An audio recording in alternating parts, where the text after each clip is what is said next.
श्यामनगर एक बेहद सुंदर और शांत गांव था।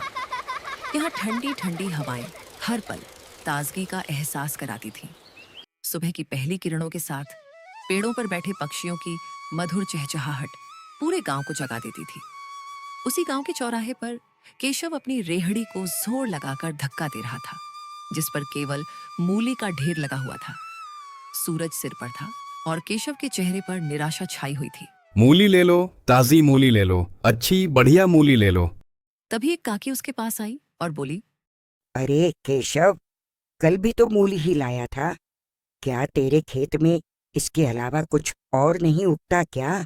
घर में सब मूली देख देख कर मुंह बनाने लगे हैं। क्या करूं काकी, इस बार खेत में फसल ही यही हुई है। बहुत सस्ती दे रहा हूं, 5 किलो ले लो। नहीं रे केशव, मुफ्त में भी देगा तो भी कोई नहीं खाएगा। अगर कुछ नया लाओ तो बता देना। सबको कुछ ना कुछ नया चाहिए। अगर ये मूली आज नहीं बिकी तो कल का चूल्हा जलाना मुश्किल हो जाएगा। केशव सड़क के किनारे नीम के पेड़ के नीचे बैठ जाता है। तभी उसका पुराना दोस्त माधव वहां से गुजरा। क्या हुआ केशव भाई, आज फिर मूली का ढेर घर ले जा रहे हो?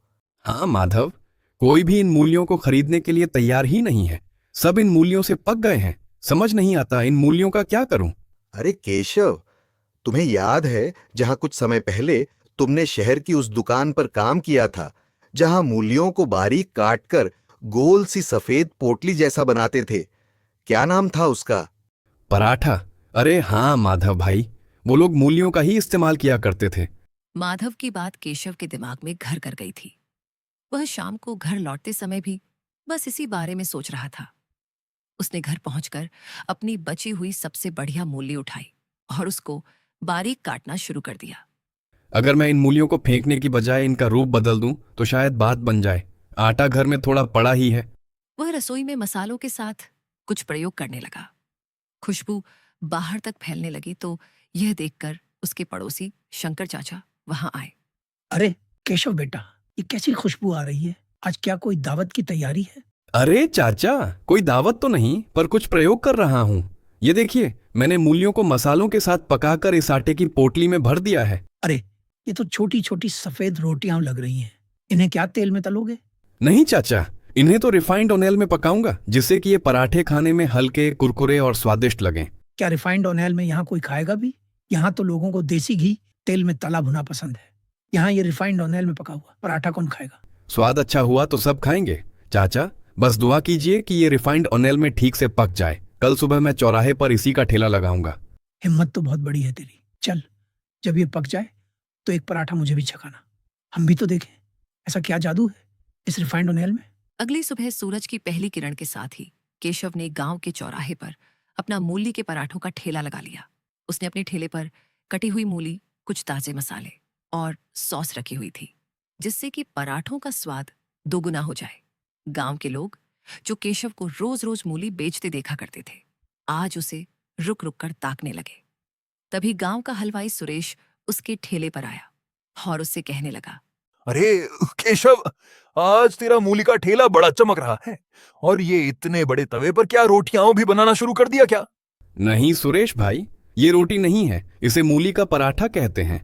शहर का बड़ा मशहूर नाश्ता है। इस बार मूली की खेती भी बहुत ज्यादा हुई थी और सब वहीं पुरानी मूली की सब्जी खा खाकर बोर हो चुके थे, तो मैंने इन्हीं मूलियों का इस्तेमाल करके ये बना दिया।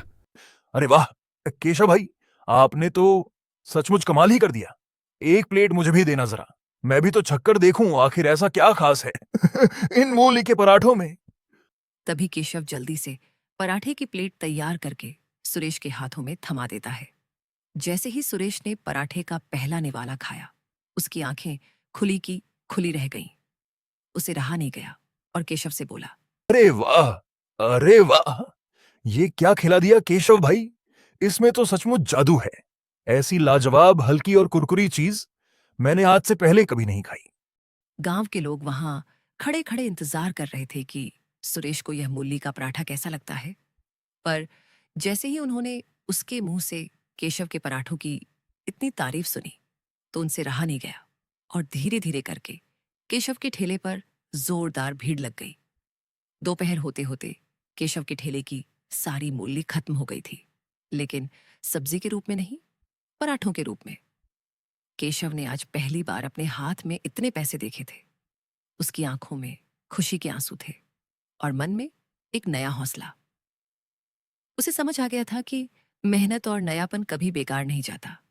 जिसके बाद अगले कुछ दिनों में केशव का काम तेजी से चल पड़ा। पर काम इतना बढ़ गया था कि केशव के पास संसाधनों की कमी पड़ने लगी। मूली काटना, आटा गूंदना, फिर उसे बेलना और तलना अकेले करते करते हाथ जवाब देने लगे हैं, और अगर रुक गया तो लोग निराश ही जाएंगे। तभी शंकर चाचा उसके पास आते हैं और कहते हैं, क्या बात है केशव बेटा, काम कैसा चल रहा है? आज चेहरे पर वो चमक नहीं है जो हमेशा रहती है, और आज थके थके से भी लग रहे हो। क्या बताऊं चाचा, काम तो बहुत है पर मेरे पास हाथ दो ही हैं। लोगों को मेरे हाथ के पराठे बहुत पसंद आ रहे हैं और मुझसे ज्यादा मात्रा में मांग रहे हैं, पर मेरे पास इतने बर्तन और ग्राहकों के बैठने के लिए टेबल कुर्सी नहीं है। अरे, ये तो बहुत ही अच्छी बात है। अगर बरकत होती है तो घबराहट क्यों है? शहर जा, वहां तुझे तेरी जरूरत का सारा सामान मिल जाएगा। चाचा, क्या ये तरीका काम करेगा? अगर नहीं करा तो? अरे पगले, जब मेहनत सच्ची हो ना तो जीत हमेशा ही होती है। तू बस अपना काम पूरी ईमानदारी और लगन के साथ कर। केशव ने शंकर चाचा की बात मानकर अगले दिन ठेला नहीं लगाया और पास के कस्बे के बाजार गया, जहां वह एक मशहूर बर्तनों की दुकान पर जा पहुंचा। आइए भाई साहब, क्या दिखाऊं? होटल के लिए बर्तन चाहिए या ढाबे के लिए? भैया, मेरी इतनी बड़ी दुकान तो नहीं है, मेरा तो बस एक छोटा सा ठेला है। उसी के लिए कुछ बर्तन और सामान खरीदने आया था। अरे भाई, कोई काम छोटा बड़ा नहीं होता। बताइए कौन से बर्तन चाहिए आपको? भैया, मुझे 10 प्लेट कटोरी सेट और 5 बैठने के लिए टेबल चाहिए। जरूर भाई साहब, आप 2 मिनट इंतजार कीजिए, मैं अभी लेकर आता हूँ। कुछ ही देर में वह केशव के बताए मुताबिक 10 प्लेट कटोरी सेट और बैठने के लिए टेबल ले आता है। ये लीजिए भाई साहब, मैं आपके बताए मुताबिक 10 प्लेट कटोरी सेट और टेबल ले आया हूँ।